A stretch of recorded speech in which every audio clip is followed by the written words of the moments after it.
ಪಟ್ಟಣದಲ್ಲಿ ಬೀದಿ ನಾಯಿಗಳನ್ನ ಹಿಡಿಯಲು ಬಂದಾಗ ಸಾರ್ವಜನಿಕರು ಸಹಕರಿಸಬೇಕು. ನಾಗೇಶ್. ಕೊಪ್ಪಳ ಜಿಲ್ಲೆ ಕೊಕ್ಕನೂರಿನಲ್ಲಿ ಬೀದಿ ನಾಯಿಗಳನ್ನ ಕೊಲ್ಲಲು ನಿರ್ಧರಿಸಿಲ್ಲ ಎಂದು ಸುಪ್ರೀಂ ಕೋರ್ಟ್ ಅಭಿಪ್ರಾಯಪಟ್ಟಿದೆ.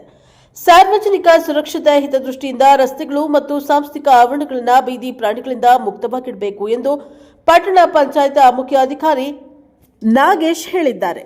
ಅವರು ಕೊಕ್ಕನೂರು ಪಟ್ಟಣದ ಮುಷ್ಟಿ ಕಲ್ಲಿನಕೇಶ್ವರ ದೇವಸ್ಥಾನದ ಹತ್ತಿರ ನಿರ್ಮಿಸಿರುವ ಪ್ರಾಣಿಗಳ ಸಂತಾನಹರಣ ಶಸ್ತ್ರಚಿಕಿತ್ಸಾ ಆರೈಕೆ ಕೇಂದ್ರದಲ್ಲಿ ಮಾತನಾಡಿ, ರಾಜ್ಯಾದ್ಯಂತ ಬೀದಿ ನಾಯಿಗಳ ಹಾವಳಿಯಿಂದ ಮಕ್ಕಳು, ವೃದ್ಧರು, ಸಾರ್ವಜನಿಕರು ಸಾಕಷ್ಟು ತೊಂದರೆ ಅನುಭವಿಸುತ್ತಾ ಇರುವುದರಿಂದ ಬೀದಿ ನಾಯಿಗಳ ನಿಯಂತ್ರಣಕ್ಕೆ 2025ರ ಸುಪ್ರೀಂ ಕೋರ್ಟ್ ಆದೇಶದಂತೆ ಬೀದಿ ನಾಯಿ ಸಂತಾನ ಚಿಕಿತ್ಸೆ ನೀಡಲು ಸೂಚಿಸಿದ್ದರಿಂದ ಪಟ್ಟಣದಲ್ಲಿ ಈ ಕುರಿತು ಕ್ರಮ ಕೈಗೊಳ್ಳಲಾಗುತ್ತಿದೆ ಎಂದು ಪಟ್ಟಣ ಪಂಚಾಯಿತಿ ಮುಖ್ಯ ಅಧಿಕಾರಿ ನಾಗೇಶ್ ಹೇಳಿದ್ದಾರೆ. ಪಟ್ಟಣದಲ್ಲಿ ಒಟ್ಟು ಸರಿಸುಮಾರು 300 ನಾಯಿಗಳಿದ್ದು, ಚಿಕಿತ್ಸಾ ಕೇಂದ್ರದಲ್ಲಿ 36 ಬೋನುಗಳಿದ್ದು, ಆ ಎಲ್ಲ ನಾಯಿಗಳನ್ನು ಸೆರೆ ಹಿಡಿದು ಶ್ವಾನಗಳ ಆರೈಕೆ ಕೇಂದ್ರಕ್ಕೆ ತಂದು ಸಂತಾನಹರಣ ಚಿಕಿತ್ಸೆ ಮಾಡಿ 3 ದಿನಗಳ ಬಳಿಕ ಅವುಗಳನ್ನು ಬಿಡಲಾಗುವುದು ಎಂದು ತಿಳಿಸಿದ್ದಾರೆ. ಈಗಾಗಲೇ ಇದಕ್ಕೆ ಸಂಬಂಧಪಟ್ಟಂತೆ ಪ್ರಾಣಿಗಳ ಚಿಕಿತ್ಸಾ ವೈದ್ಯಾಧಿಕಾರಿಗಳಿಗೆ ಟೆಂಡರ್ ಕರೆತರಲಾಗಿದ್ದು, ಯಲಬುರ್ಗಾ ಪಟ್ಟಣದಲ್ಲಿ ಪ್ರಸ್ತುತ ಕಾರ್ಯನಿರ್ವಹಿಸುತ್ತಾ ಇರುವ ವೈದ್ಯರ ತಂಡ ಮುಂದಿನ ದಿನಗಳಲ್ಲಿ ಕುಕನೂರು ಪಟ್ಟಣದಲ್ಲಿ ಕಾರ್ಯನಿರ್ವಹಿಸಲಿದೆ. ಅದಕ್ಕಾಗಿ ಶ್ವಾನಗಳ ಆರೈಕೆ ಕೇಂದ್ರವು ಸಿದ್ಧತೆಯಾಗುತ್ತಿದೆ ಎಂದು ಹೇಳಿದ್ದಾರೆ. ನಾಯಿಗಳ ಹಾವಳಿಯಿಂದ ಮಕ್ಕಳಿಗೆ, ಸಾರ್ವಜನಿಕರಿಗೆ ಸಾಕಷ್ಟು ಅವಘಡ ಸಂಭವಿಸಿದ್ದು ಮಾಧ್ಯಮಗಳಲ್ಲಿ ಪ್ರಸಾರವಾಗಿದ್ದರಿಂದ ಸರ್ವೋಚ್ಚ ನ್ಯಾಯಾಲಯ ಸಂತಾನಹರಣ ಚಿಕಿತ್ಸೆ ಕೈಗೊಳ್ಳುವಂತೆ ಆದೇಶಿಸಿದ ಹಿನ್ನೆಲೆ ಪಟ್ಟಣದಲ್ಲಿನ ಎಲ್ಲ ನಾಯಿಗಳನ್ನು ಹಿಡಿದು ಕಾಯಿಲೆ ಇರುವ ನಾಯಿಗಳಿಗೆ ಚಿಕಿತ್ಸೆ ನೀಡಲಾಗುವುದು. ಇನ್ನುಳಿದಂತೆ ಸಣ್ಣ ಗಂಡು ಮರಿಯಾಗಲಿ ಹೆಣ್ಣು ಮರಿಗಳಾಗಲಿ 3 ತಿಂಗಳ ಒಳಗಿರುವ ಮರಿಗಳಿಗೆ ಔಷಧ ಮೂಲಕ ಚಿಕಿತ್ಸೆ ನೀಡುತ್ತೇವೆ ಮತ್ತು ಗರ್ಭಧರಿಸಿದ ನಾಯಿಗಳನ್ನು ಬಿಟ್ಟು ಉಳಿದ ಎಲ್ಲ ನಾಯಿಗಳಿಗೆ ಸಂತಾನಹರಣ ಚಿಕಿತ್ಸೆ ನೀಡಲಾಗುವುದು ಎಂದು ತಿಳಿಸಿದ್ದಾರೆ. ಪಟ್ಟಣದಲ್ಲಿ ಬೀದಿ ನಾಯಿಗಳನ್ನು ಹಿಡಿಯಲು ಬಂದಾಗ ಸಾರ್ವಜನಿಕರು ಸಹಕರಿಸಬೇಕು. ಬೀದಿ ನಾಯಿಗಳಿಂದ ನಮಗೆ ಅನುಕೂಲವಿದೆ ಎಂದು ಯಾರೂ ಜಗಳಕ್ಕಿಳಿಯಬಾರದು. ಯಾವುದೇ ಕಾರಣಕ್ಕೂ ನಾಯಿಗಳಿಗೆ ತೊಂದರೆ ಕೊಡುವುದಿಲ್ಲ. ಅವುಗಳಿಗೆ ಸಂತಾನಹರಣ ಚಿಕಿತ್ಸೆ ನೀಡಿ ಪುನಃ ಆಯಾ ವಾರ್ಡ್ಗಳಲ್ಲಿ ಸೆರೆ ಹಿಡಿದಿರುತ್ತಾರೋ ಅದೇ ವಾರ್ಡ್ಗೆ ತಂದು ನಾಯಿಗಳನ್ನು ಬಿಡಲಾಗುವುದು ಎಂದು ಹೇಳಿದ್ದಾರೆ. ಸರ್ವೋಚ್ಚ ನ್ಯಾಯಾಲಯದ ಆದೇಶವಿರುವುದರಿಂದ ನಮ್ಮ ಇಲಾಖೆಯವರೊಂದಿಗೆ ಪಟ್ಟಣದ ಸಾರ್ವಜನಿಕರು ಸಹಕಾರ ನೀಡಬೇಕು ಎಂದು ಪ್ರಕಟಣೆಯ ಮೂಲಕ ಮನವಿಯನ್ನ ಮಾಡಿದರು. ಬ್ಯೂರೋ ರಿಪೋರ್ಟ್, ಚೆನ್ನಯ್ಯ ಹಿರೇಮಠ್, ಪ್ರಜಾಪ್ರಭುತ್ವ ಟಿವಿ, ಕುಕ್ನೂರು. ಎಲ್ಲವನ್ನು ಕ್ಲೀನ್ ಮಾಡಿ ನಾಯಿ ಇದರೊಳಗೆ ಹಾಕ್ತೀವಿ. ಆಮೇಲೆ ಆಪರೇಷನ್ ಆದ ತಕ್ಷಣ ಒಂದೊಂದು ನಾಯಿಗೆ ಒಂದೊಂದು ಬೋನ್ಸ್ ಇದು ಯೂಸ್ ಮಾಡ್ಕೊತೇವೆ. ಸರ್ಕಾರ ಸುತ್ತಲಿದೆ. ಆ ಸುತ್ತಲ 3/4 ಇದೆ. 4 ಪ್ರಕಾರ ಮತ್ತು ಟೋಟಲ್ 36 ನಾಯಿಗಳನ್ನು ಒಂದು ಸಲ ಹಿಡಿತೀವಿ. ಹಿಡಿದು ಮತ್ತೆ ಅದಕ್ಕೆ 3 ದಿವಸ ರೆಸ್ಟ್ ಕೊಡ್ತೀವಿ. ನಾಯಿಗಳಿಗೆಲ್ಲ ಉಪಚಾರ ಮಾಡಿ ಆಪರೇಷನ್ ಆದ 3 ದಿವಸ ರೆಸ್ಟ್ ಕೊಟ್ಟು ಮತ್ತು ಅವು ನಾಯಿ ಬಿಟ್ಟಾದ್ಬಿಟ್ಟು ಮತ್ತೆ 36 ನಾಯಿಗಳು ಹಿಡಿತೀವಿ. ಇದಕ್ಕೆ ಪ್ರತಿ ವಾರ್ಡ್ ವೈಸೇ ನಾವು ಹಿಡ್ಕೊಂಡ್ಬಂದು ಆಪರೇಷನ್ ಎಲ್ಲರೂ ಮಾಡ್ತಾರೆ. ಏನು ನಮ್ಮ ಟೌನಲ್ಲಿ 300 ನಾಯಿಗಳು 300 ನಾಯಿಗಳು ಹಿಡಿಯುವಂಥ ವ್ಯವಸ್ಥೆ ಮಾಡ್ತಾರೆ. ಆಮೇಲೆ ಸರ್ಕಾರಿ ಇಲಾಖೆ ಒಳಗೆ ಒಟ್ಟು 6 ಅದಾವೆ ನಮ್ಮಲ್ಲಿ ಟೌನಲ್ಲಿ. ಅದನ್ನು ಪರ್ಮನೆಂಟ್ ಇರ್ತಕ್ಕಂಥ ನಾಯಿಗಳು. ಈಗ ಏನಾದ್ರು ಮೊದಲು ವಾಸ ಮಾಡಿಬಿಟ್ಟು ಹೋಗಿ ಹೊರಗೆ ಅದಕ್ಕೆ ಏನಂದ್ರೆ ಅದು ಕಂಪ್ಲೀಟ್ ನಾವು ಆರೈಕೆ ಮಾಡ್ತೀವಿ. ನಮ್ಮಲ್ಲೆಲ್ಲ 6 ಅದಾವೆ. ಎಲ್ಲಿ ಅಂದ್ರೆ ನವೋದಯ ಸ್ಕೂಲಲ್ಲಿ ಇರ್ತಾರೆ. ನಿನ್ನೆ ಆಪರೇಷನ್ ಮಾಡಿದ್ದೀವಿ. ನಿನ್ನೆ ಆಪರೇಷನ್ ಆಗಿದ್ದಾವೆ. ತಗೊಂಬಂದಲ್ಲಿ ಎಲ್ಲರಿಗೂ ತೊಗೊಂಡೋಗಿ ಆಪರೇಷನ್ ಮಾಡಿದ್ವಿ. ಈ ನಂತರ ಏನಂದರೆ ಇಲ್ಲಿ ನೆಕ್ಸ್ಟ್ ಕಂಟಿನ್ಯೂ ನಾವು ವೆಯ್ಟ್ ಮಾಡ್ತಾರೆ. ನಾಳೆ ಬಿಟ್ಟು ನಾಡ್ದು ನಾವು ನಾಯಿಗಳು ಪ್ರಾರಂಭ ಮಾಡ್ತಾರೆ.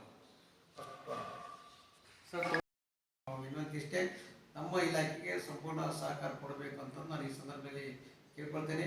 ಇದು ನ್ಯಾಯವಂತ ಮತ್ತು ನ್ಯಾಯಸಮ್ಮತವಾಗಿರ್ತಕ್ಕಂಥ ಕಾನೂನುಬದ್ಧವಾಗಿ ನಾವು ಕೆಲಸ ನಿರ್ವಹಿಸಬೇಕಾಗಿರೋದ್ರಿಂದ ತಾವೆಲ್ಲರೂ ಪಬ್ಲಿಕ್ ಸಹಕಾರ ಕೊಡಬೇಕಂತ ನಾನು ಈ ಸಂದರ್ಭದಲ್ಲಿ ವಿನಂತಿಸ್ಕೊಳ್ತೇನೆ. ಈಗಾಗಲೇ ಸರ್ಕಾರದ ಒಂದು ಸುತ್ತೋಲೆಯ ಅನ್ವಯ ಮತ್ತು ಸುಪ್ರೀಂ ಕೋರ್ಟ್ ಆದೇಶದ ಅನ್ವಯ ಡಬ್ಲ್ಯೂ ಪಿ ಸಿವಿಲ್ ನಂಬರ್ 5/2025 ಸಂಬಂಧಿಸಿದಂತೆ ಸುಪ್ರೀಂ ಕೋರ್ಟ್ ಆದೇಶದ ಅನ್ವಯ ಈಗಾಗಲೇ ಪ್ರಾಣಿ ಸಂತಾನ ಚಿಕಿತ್ಸೆಯನ್ನು ಈಗಾಗಲೇ ಮಾನ್ಯ ಜಿಲ್ಲಾಧಿಕಾರಿ ಆದೇಶದ ಅನ್ವಯ ಈಗಾಗಲೇ ನಾವು ಕ್ರಮ ಕೈಗೊಂಡಿದ್ದೇವೆ. ಮತ್ತು ಕುಕ್ನೂರಿಗೆ ಸಂಬಂಧಪಟ್ಟಂತೆ ಬೀದಿ ನಾಯಿಗಳನ್ನು ಕ್ಯಾಚ್ ಮಾಡಿಕೊಂಡು ಅದಕ್ಕೆ ಸಂಬಂಧಪಟ್ಟಂತೆ ಸಂತಾನ ಚಿಕಿತ್ಸೆಯನ್ನು ಮಾಡಿ ಮತ್ತು ಯಥಾಸ್ಥಿತಿಗಳನ್ನು ಅಲ್ಲಿ ಬಿಡುವಂಥ ವ್ಯವಸ್ಥೆಯನ್ನು ನಾವು ಮಾಡಬೇಕು. ಇಲಾಖೆಯಿಂದ ನಾವು ಮಾಡ್ತಾ ಇದ್ದೇವೆ. ಅದ್ರ ಜೊತೆಗೆ ಈಗಾಗಲೇ ನಮ್ಮಲ್ಲಿ 300 ನಾಯಿಗಳು ಇವತ್ತು ನಾವು ಐಡೆಂಟಿಫೈ ಮಾಡಬೇಕು ಟೌನ್ನಲ್ಲಿ. ಅವನ್ನ 300 ನಾಯಿಗಳನ್ನು ನಾವು ಏನಂದರೆ ಈಗಾಗಲೇ ಎಲ್ಲ ನಾಯಿಗಳನ್ನು ನಾಳೆ ಅಥವಾ ನಾಡಿದ್ದು 2 ದಿವಸದೊಳಗೆ ನಾವೇನಂದರೆ ಈಗಾಗಲೇ ನಮ್ಮಲ್ಲಿ AB ಸೆಂಟರ್ ಅಂತ ಮಾಡಿದ್ದೀವಿ. ಆಮೇಲೆ ಬರ್ತ್ ಸೆಂಟರ್ ಅಂತ ನಾವು ಮಾಡಿದ್ವಿ. ಅದರಲ್ಲಿ ನಾವು ಚಿಕಿತ್ಸೆಯನ್ನು ಮಾಡ್ತೇವೆ. ಇದನ್ನು ಈಗಾಗಲೇ ಟೆಂಡರ್ ಮುಖಾಂತರ ನಾವು ಬೇರೆ ಬೆಂಗಳೂರಲ್ಲಿ ಕೊಟ್ಟಿದ್ದೇವೆ. ಆ್ಯನಿಮಲ್ ರೈಟ್ಸ್ ಫಂಡ್ಸ್ ಅವ್ರಿಗೆ ಕೊಟ್ಟಿದ್ದೇವೆ. ಅವರು ಬರ್ತಾ ಇದ್ದಾರೆ. ಈಗಲೇ ಯಲಬುರ್ಗದಲ್ಲಿ ಈಗ ಮಾಡ್ತಾ ಇದ್ದಾರೆ, ಅವರೇ ಟೆಂಡರ್ ಆಗಿದೆ. ಅದನ್ನು ಸಹಿತ ಇದೇ ಯಲಬುರ್ಗದಲ್ಲಿ ಸಹಿತ ನಾವು ಮಾಡ್ತಾ ಇದ್ದೀವಿ. ಇದಕ್ಕೆ ಏನಂದರೆ ಸಂತಾನ ಶಿಕ್ಷೆ ನಾವು ಕಂಟ್ರೋಲ್ ಮಾಡಬೇಕಾಗ್ತದೆ. ಯಾಕಂದರೆ ಸಾಕಷ್ಟು ನಾಯಿಗಳು ಸಂತಾನ ಶಿಕ್ಷೆ ಇಲ್ಲದೆ ಸಾಕಷ್ಟು ಮರಿಗಳು ಆಗ್ತಾ ಇರೋದ್ರಿಂದ ಸಾಕಷ್ಟು ಜನ ಮಕ್ಕಳಿಗೆ ಮತ್ತು ಜನರಿಗೆ ಕಚ್ಚೋದ್ರಿಂದ ಸಾಕಷ್ಟು ಸಮಸ್ಯೆಗಳಾಗ್ತಾ ಇರೋದು ನಾವೆಲ್ಲ ಮಾಧ್ಯಮ ಮುಖಾಂತರ ನೋಡಿದ್ದೀವಿ. ಇದನ್ನು ಕಂಟ್ರೋಲ್ ಮಾಡೋಕ್ಕಾಗಿ ಮೊನ್ನೆ ಸರ್ವೋಚ್ಚ ನ್ಯಾಯಾಲಯದ ಆದೇಶದ ಮೇಲೆ ನಾವೆಲ್ಲ ವ್ಯವಸ್ಥಾಬದ್ಧವಾಗಿ ನಾಯಿಗಳು ಹಿಡಿದು ಅದಕ್ಕೆ ಸಂಬಂಧಪಟ್ಟಂಥ ಚಿಕಿತ್ಸೆ ನೀಡಿ ಏನೇ ಕಾಯಿಲೆಗಳಿದ್ದರೆ ಅದಕ್ಕೆ ಸಂಬಂಧಪಟ್ಟ ಚಿಕಿತ್ಸೆ ಹಿಡಿದು ಮತ್ತು ಅದಕ್ಕೆ ಏನಾದರೂ ಸಣ್ಣದ ಗಂಡಾಗಲಿ ಹೆಣ್ಣಾಗಲಿ ಅಂತ ಚಿಕಿತ್ಸೆ ಮಾಡ್ತೀವಿ. 3 ತಿಂಗಳ ಒಳಗಿರ್ತಕ್ಕಂಥ ನಾಯಿಗಳಿಗೆ ಯಾವುದೇ ರೀತಿಯಲ್ಲಿ ನಾವೇನು ಮೆಡಿಸಿನ್ ವ್ಯಾಕ್ಸಿನ್ಸ್ ಅಷ್ಟು ಒಳಗೆ ಹಾಕ್ತೇವೆ ಮೇಲಿದ್ರೆ. ಇದಕ್ಕಿಂತ ಯಾಕೆ ಬರೋಂಗಿಲ್ಲ. ಗರ್ಭಿಣಿ ಇರ್ತಕ್ಕಂಥ ನಾಯಿಗಳಿಗೆ ನಾವು ಯಾವುದೇ ಮಾಡಲಿಕ್ಕೆ ಬರೋಂಗಿಲ್ಲ. ವ್ಯಾಕ್ಸಿನ್ ಅಥವಾ ಇದು ಹಾಕ್ಲಿಕ್ಕೆ ಬರೋಂಗಿಲ್ಲ. ಅವರು ಸಂತಾನ ಚಿಕಿತ್ಸೆ ಮಾಡಲಿಕ್ಕೆ ಬರೋಂಗಿಲ್ಲ.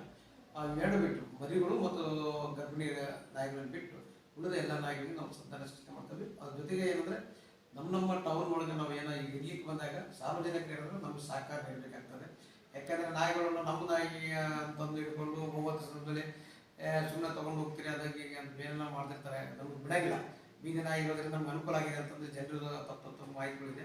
ಅದಕ್ಕೆ ಏನಂದರೆ ಕಂಪಲ್ಸರಿ ಆಗಿದ್ರೆ ಸಾರ್ವಜನಿಕರು ನಮ್ಮ ಇಲಾಖೆಗೆ ಸಹಕಾರ ಕೊಡಬೇಕು. ಯಾಕಂದರೆ ಸರ್ವೋಚ್ಚ ನ್ಯಾಯಾಲಯದ ಆದೇಶಕ್ಕೆ ನಾವು ಪಾಲಿಸಬೇಕಾಗಿರೋದ್ರಿಂದ ಎಲ್ಲರೂ ಆ ನಾಯಿ ಹಿಡಿಯುವಂಥ ಸಂದರ್ಭದಲ್ಲಿ ನಮ್ಮ ಸಹಕಾರ ಕೊಟ್ಟಂದರೆ ಸಂತಾನ ಚಿಕಿತ್ಸೆ ಮಾಡಿ ಮತ್ತು ಯಥಾಸ್ಥಿತಿಯನ್ನು ನಾವು ಅಲ್ಲೇ ಬಿಡ್ತಾ ಇದ್ದೀವಿ.